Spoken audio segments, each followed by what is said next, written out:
Halo untuk yang laki, yang perempuan, yang manula, dan yang muda. Semoga kalian sehat-sehat semuanya. Di sini saya akan mencoba untuk merangkum sebuah film yang berjudul Riders of Justice yang dirilis tahun 2020. Dan film ini disutradarai oleh Bapak Andreas Thomas Jensen. Film ini menceritakan seorang bapak-bapak berprofesi sebagai anggota militer yang mencoba untuk menguak tragedi kecelakaan yang menewaskan sang istri. Tanpa berlama-lama, udah tahu lama ya guys, langsung saja ke filmnya.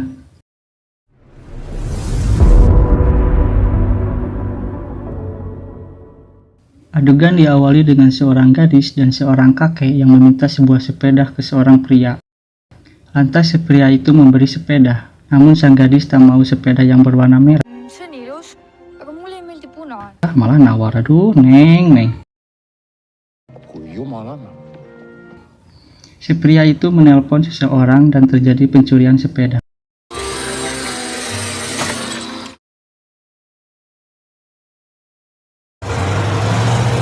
Scene berganti.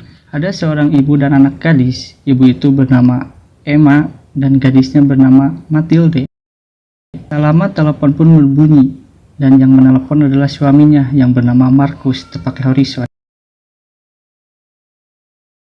Marcus menanyakan bagaimana keadaan mereka.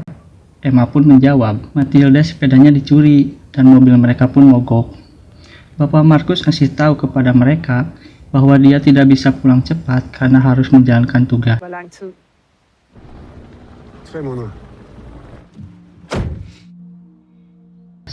Adegan berpindah, di mana ada dua orang programmer sedang presentasi. Kedua programmer itu bernama Otto dan Lennart. Dan sang pemimpin menolak metode yang diajukan Otto dan Lennart. Programmer tersebut sedang presentasi untuk meyakinkan pimpinan perusahaan bahwa metode mereka akan bisa bekerja untuk masa depan. Dan sang pemimpin menolak metode yang diajukan Otto dan Lennart dan malah mengaitkan ke suatu penyakit. Dan yang lebih parah lagi, memecat Otto dan Lennart. Aduh, bu, ibu.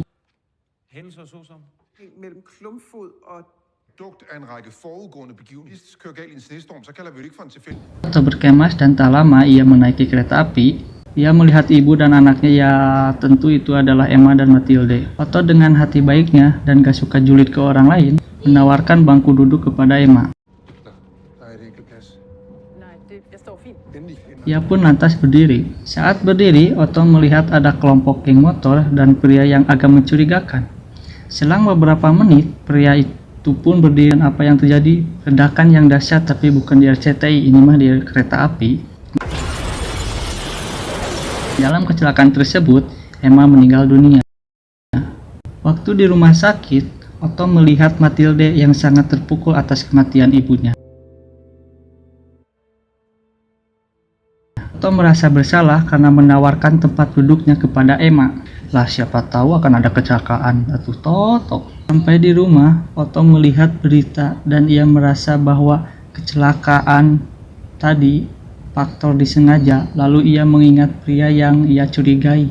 Lantas ia mencari tahu siapa pria tersebut.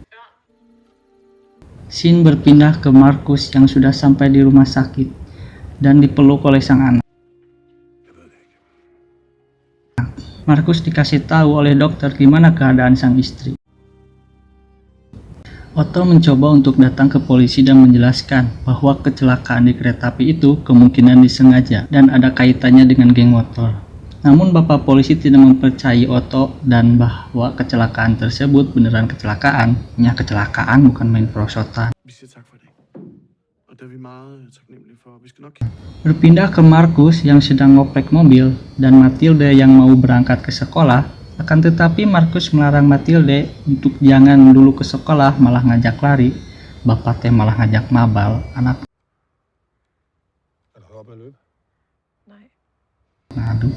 Saat Lennart dan Otto jalan-jalan santuy, Otto curhat bahwa kecelakaan yang ia alami adalah faktor disengaja.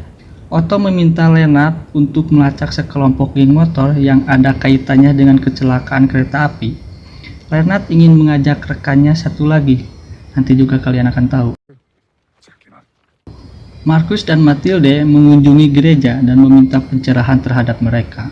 Namun Markus tipe orang yang tak suka mau dibantu dan tipe orang yang suka memendam perasaan dan tak mau juga mengungkapkannya. Seperti kalian pada doi kalian. Sesampainya di rumah Markus merendesi Matilde dan bercerita sedikit, akan tetapi Matilde berbicara bahwa ibunya meninggal sudah takdir.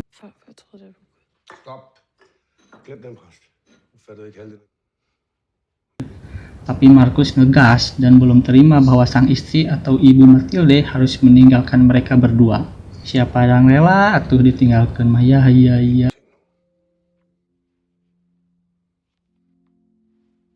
Tak lama mereka berdebat, kedatangan Otto dan Lennart. Tujuan mereka untuk melihat Matilde karena Otto merasa bersalah karena sudah menawarkan tempat duduk kepada Emma. Ku kekeh bahwa Anda tak bersalah, bahkan Anda sudah berbaik hati telah menawarkan tempat duduk. Otto juga ngasih tahu bahwa kemungkinan kecelakaan itu disengaja karena dia melihat ada anggota geng motor di dalam kereta tersebut. Si Lennart yang sudah mencari tahu tentang sekelompok geng motor yang dimaksud Otto dan berhasil mendapatkan informasi, lantas Otto dan Lennart menceritakan hal satu persatu atas kecurigaan kereta api celaka itu.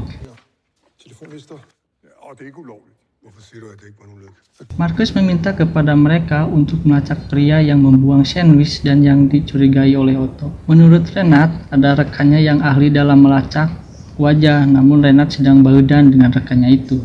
Dan Markus tak mau tahu, akhirnya mereka akan mencoba untuk berbaikan dengan rekannya itu. Ya, malah pun tiba. Saat Matilde lagi asik apel dan sebat but bersama pacarnya yang bernama Sirius, panggil saja Pak Boy lah. Markus pun datang dan menegur Matilde, namun Matilde membahas ibunya seketika Markus nyesek teringat kepada ibunya. Matilde disuruh masuk oleh Markus setelah Markus berbalik menuju rumah. Si Pak Boy ngomong, jangan marah-marah, tarik kolot. Tahu sendiri kan Markus profesi sebagai apa. Tak lama langsung ditonjoklah si Pak Boy, jol kabur deh. Lantas membuat Matilde marah kepada Markus, dan Markus menghampiri Matilde untuk meminta maaf atas perlakuan yang tadi dia perbuat dan akan juga meminta maaf kepada si Pak Boy. Setibanya Lennart dan Otto di kediaman rekannya yang dimaksud sang ahli melacak wajah dan pria itu bernama Emmentaler. Saya bacana panggil aja Emen. Setelah Lennart mengajak baikan kepada Emen pun menanyakan ada apa keperluan mereka ke situ. Otto menjelaskan dan menyuruh Emen untuk melacak pria di kereta api saat Otto kecelakaan.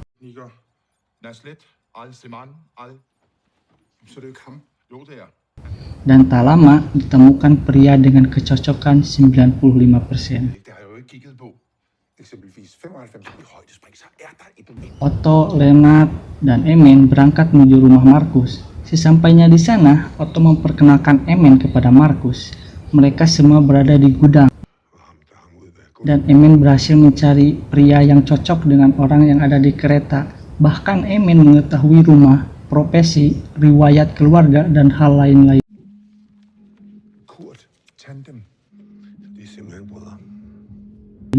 Diskusi yang mereka lakukan tadi di gudang, mereka berniat mendatangi si pria yang telah dilacak oleh si Emen. Sesampainya mereka di rumah si pelaku, mereka tidak disambut dengan baik dan malah si pria menodongkan pistol. Lantas mereka berniat pulang dan kalian akan terkejut saat Markus berputar balik menuju rumah si pria.